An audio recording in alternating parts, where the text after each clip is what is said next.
How many times have you read a book only to find out that a movie version of the same book is being made? It happens quite often. Personally, I'm a huge fan of the Harry Potter books. The first time I read Harry Potter and the Philosopher's Stone, the novel became an instant classic in my mind. As a result, the book series played a big part of my childhood and ultimately introduced me to a love of reading. So when the movie version of the novel hit theaters, I had huge expectations. As a child, I would be able to see the novel come to life. But when I left the theater, I just remember feeling the film didn't compare to the book. In fact, some parts were completely different from what I read. And as I read more novels and watch the movies that follow after, I'm continuously disappointed. I have yet to find a movie that does a better job of telling a story than the original novel itself. So today, I'll be talking to you about how novels are better than their movie versions. Specifically, I'll be talking to you about the benefits of reading, how novels have more effective characters, and how novels are better at delivering a clear and complete storyline. First of all, I'd like to discuss the benefits of reading. Mark Twain, American author, is quoted as saying, "A person who can't read has no advantage over someone who won't read." According to a recent article by Forbes magazine, being well-read is a simple skill that 9 out of 10 employers ask for when hiring. I'd now like to bring your attention to another quote from the author of the Harry Potter series, J.K. Rowling. Rowling said that the most important thing is to read as much as you can.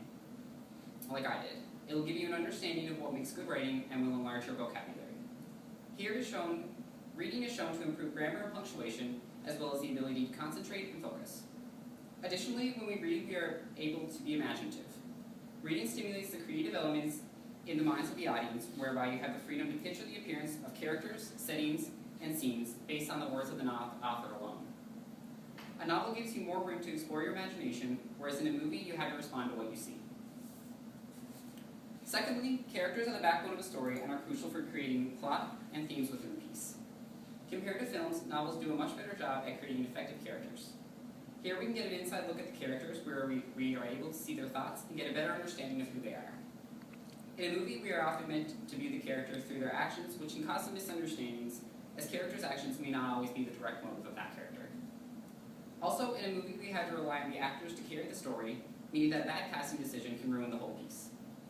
Likewise, once a certain person is chosen to play a specific role for a film, it's hard for the reader to return to the novel and picture someone different. For example, I would assume that everyone here can agree that it is very difficult to read a Harry Potter novel and not picture Daniel Radcliffe as the main character, Harry. Radcliffe was also quoted as saying, "I've always thought that as long as directors and casting directors don't see me as just Harry Potter, I'll be okay." Like Radcliffe, specific actors can be associated to their characters, which can become a huge distraction from the storyline and take away from the imaginative appeal that a novel offers. Next, I'd like to explain how novels provide a clear and complete storyline. Due to time constraints, movies will usually take out big scenes from a novel. Because of this, parts of the film seem rushed and forced, whereas novels can be enjoyed at the pace of the reader. Also, novels provide a narrative voice to fill the gaps on the reader's knowledge. For example, in the film adaptation of Dan Brown's The Da Vinci Code, I had to rely on actions of the characters from the plot.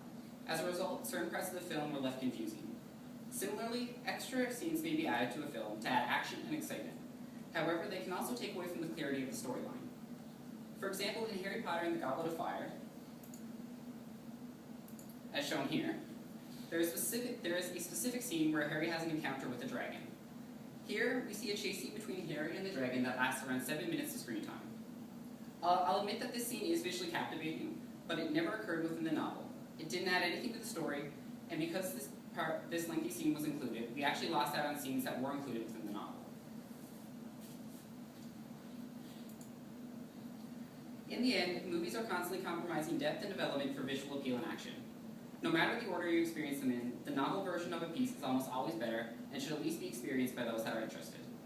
In both a movie and a novel, the main task is to tell a story, and it just so happens that books do it far better than their movie counterparts. Finally, I recommend that you should watch more films based on their original screenplays, as they are made for the theater.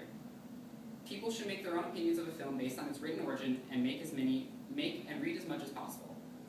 Know where your films come from and enjoy the benefits of their literary versions as opposed to just seeing their films.